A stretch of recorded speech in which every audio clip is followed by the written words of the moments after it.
Olá, eu sou a Carla Benevides e este é o programa Argumento. Hoje nós vamos falar sobre a primeira semana de oitivas da CPI da pandemia. O nosso convidado é o senador Eduardo Girão, do Podemos, do Ceará, que é um dos 11 titulares da Comissão Parlamentar de Inquérito. Senador, muito obrigada pela sua participação aqui conosco. Eu queria que o senhor começasse destacando o que o senhor achou que foi mais importante dos depoimentos dos ex-ministros da Saúde, Mandetta e Nelson Tait, e também do atual ministro Marcelo Queiroga. O que o senhor destaca desses depoimentos? Paz e bem, Carla Benevides, todos que estão nos assistindo na TV Senado, gratidão por essa oportunidade. Nós tivemos depoimentos importantes na CPI, sem dúvida nenhuma, fiz muitas perguntas, anotei. Infelizmente, a condução da CPI está de uma forma extremamente induzida, né? Porque ela está parcial, isso é a percepção não apenas dos senadores, de alguns senadores que lá estão como eu, mas também da sociedade. Isso nos preocupa pela credibilidade que a CPI precisa ter. Mas a gente está combatendo o bom combate, né, com independência, fazendo perguntas relativas ao governo federal, que são as oitivas que a gente tem lá, perguntas ao ministro Mandetta, ao Tais e também ao atual ministro Queiroga, que passou a sessão ontem mais de 10 horas conosco, né? Então, assim, eu vejo que nós temos um grande desafio, que é procurar trazer a verdade, não apenas uma parte da verdade. Do Mandetta, eu achei um pouco contraditório. Não sei se, por ele ser pré-candidato do ano que vem, isso de alguma forma pode ter contaminado. A questão do carnaval, ele me deixou dúvida com relação por que já a OMS tendo informado ao Brasil que existia a pandemia, por que ele não cancelou o carnaval, não recomendou o cancelamento do carnaval. Com relação ao Tais, foi muito técnico, ele passou muito pouco tempo, né, como ministro do país. Agora, ontem também foi muito esclarecedor a oitiva do ministro, né, do ministro Queiroga, que pôde falar para a gente do atual momento, né? Porque eu acredito que essa CPI, além de a gente, teoricamente, buscar os responsáveis, e os responsáveis estão em todas as esferas, federal, estadual e municipal, só que a CPI não está olhando para isso, né? As centenas de bilhões de reais de verbas federais que foram enviadas para estados e municípios, mas eu acredito que a gente tem que buscar a verdade e também já preparar, Carla, já preparar para as futuras gerações os erros e os acertos. Esse é o aprendizado que a gente precisa deixar claro também na CPI, da gestão dessa pandemia. Senador, o senhor foi o autor do requerimento que ampliou o rol de investigação da CPI, né, estendendo aí para a investigação dos repasses federais para estados e municípios para o combate à pandemia. O senhor questionou os ministros, os ex-ministros e o atual ministro sobre esse controle dessas despesas. Foi possível clarear já algum caminho desse dinheiro? Já foi possível ter mais ou menos uma noção de como tem que ser a linha de investigação dessa questão que o senhor destaca? Olha, Carla, fiz perguntas nesse sentido, mas o monitoramento do Ministério é um monitoramento não da aplicação em si, né? É um monitoramento das necessidades e vai se mandando. Por isso que é tão importante que a gente possa ouvir a PGR, que é um requerimento meu, né? Porque você sabe que a PGR pediu aos governadores, por exemplo, as explicações sobre o desmanche de hospital de campanha em poucos meses de funcionamento, quando todos sabiam que teria a segunda onda, né? Então, só para você ter uma ideia, no estado do Ceará, um hospital municipal foi gasto quase 100 milhões de reais. Em 5 meses depois que começou a chover denúncias, o hospital foi desmanchado da noite para o dia.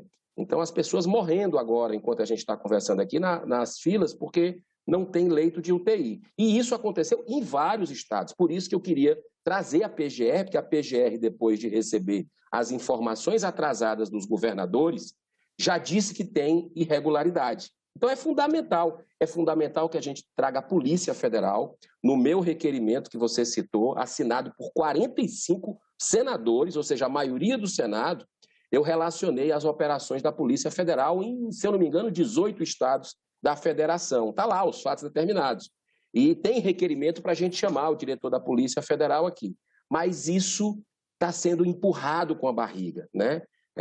E me preocupa muito que essa CPI se torne um palanque político. E ela está caminhando a passos largos pela parcialidade dela, especialmente do relator, que tem conflito de interesses com o governador, que tem um filho que é governador, e não é possível fazer um meio relatório, ou você faz um relatório ou você não faz. Então, a CPI dá uma tendência de blindagem. Então, mas a gente tem que investigar, eu acredito nisso, vou lutar por isso, a sociedade quer uma CPI séria e não uma CPI fake, porque isso não é justo com o país, a gente tendo tanta gente morrendo com questões sanitárias, problema de desemprego altíssimo, de fome, e a gente está fazendo palanque político. Você pegar os membros da CPI, tem muitos que são ali, que estão no xadrez político para 2022, claramente, inclusive até presidenciável ali dentro, né? Fora os pré-julgamentos que já foram feitos na grande mídia. Então, isso vai desmoralizando a CPI perante a opinião pública. Isso não é correto. A gente, já que fez uma CPI, deixou de fazer reforma administrativa, reforma tributária, porque a energia vai para a CPI, vamos fazer uma CPI que busque toda a verdade? Não é isso que o povo de bem do Brasil merece? Senador, um assunto que mobilizou essas 3 oitivas foi a questão da cloroquina. O atual ministro falou que o medicamento ainda está em análise lá no comitê da Conitec, né? Eu queria que o senhor fizesse um comentário sobre declarações de senadores que avaliaram como um erro o investimento enorme que foi feito nessa medicação, sendo que ainda não há aprovação por órgão regulador, que ainda não há essa eficácia, a chamada eficácia comprovada. Eu queria que o senhor comentasse essas declarações. Eu te agradeço demais por essa pergunta, né? Porque eu acho que é uma chave disso tudo. A CPI é a CPI da cloroquina, né? Ela está caindo na boca das pessoas, a CPI da cloroquina. E tem tanta coisa importante para a gente ver, e não apenas isso. Olha, eu fiz um debate aqui no Senado, tenho que agradecer a TV Senado, a equipe do Prodazem, porque foi uma sessão de 4 horas de debates, onde nós trouxemos para cá, aprovado por todos os senadores, tá? Uma sessão de debates com cientistas e médicos renomados pró-tratamento precoce e cientistas e médicos renomados contra o tratamento precoce. São 4 horas de debate, está aí nos canais da TV Senado, você vai no YouTube, você acha, acho que é profilático, profilaxia da Covid, uma coisa assim, que você é a palavra-chave. Então, ali ficou muito evidente que existe uma abissal diferença.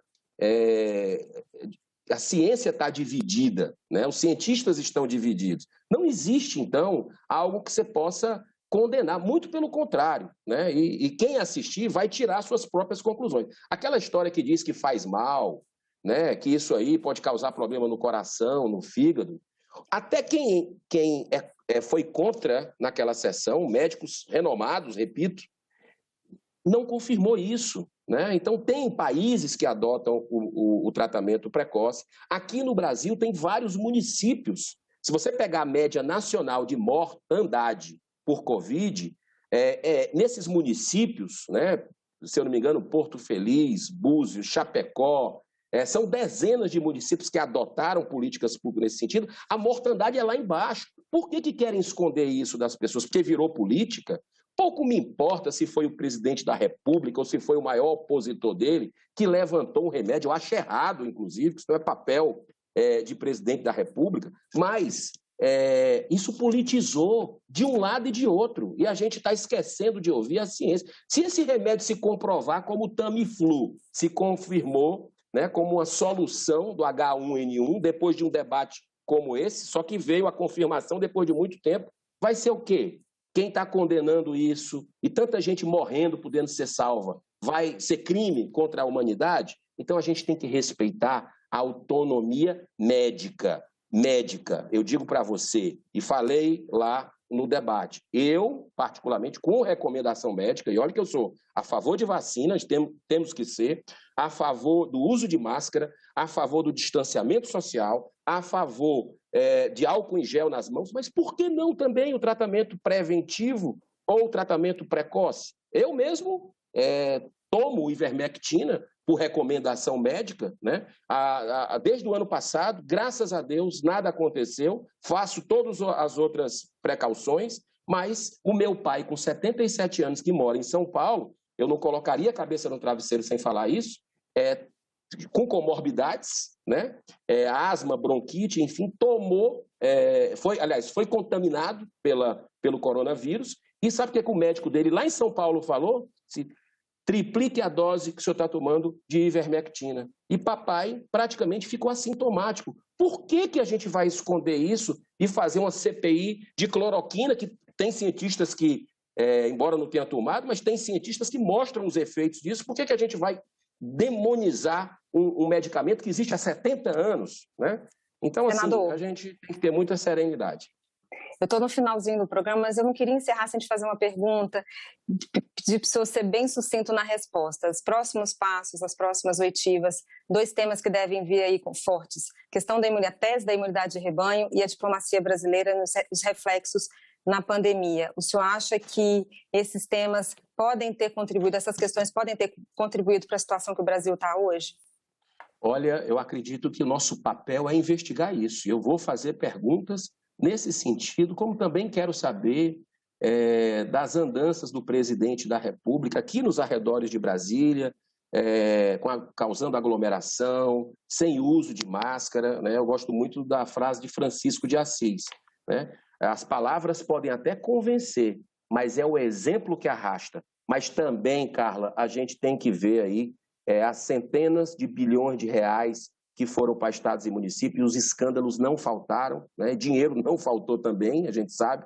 E para encerrar, como diz o nosso decano aqui do Senado, que você conhece, já entrevistou, Álvaro Dias, desvio de verba pública em pandemia não é apenas corrupção, é assassinato, né? Então a gente precisa ver toda a verdade para que essa CPI tenha um mínimo de credibilidade com a população. Mas não é isso que a gente está vendo aqui. A gente está vendo realmente uma CPI da cloroquina com um enredo já todo pronto, uma narrativa. Ontem a gente viu nas oitivas as interferências do relator chegando ao ponto de induzir, de intimidar, e isso não é correto para o processo justo, independente e isento que a gente precisa ter para buscar a verdade. Senador, eu agradeço muito a sua participação aqui conosco e agradeço também a você que nos assistiu. Esse programa já está disponível no nosso site senado.leg.br/TV. Obrigada pela sua audiência e até o próximo programa.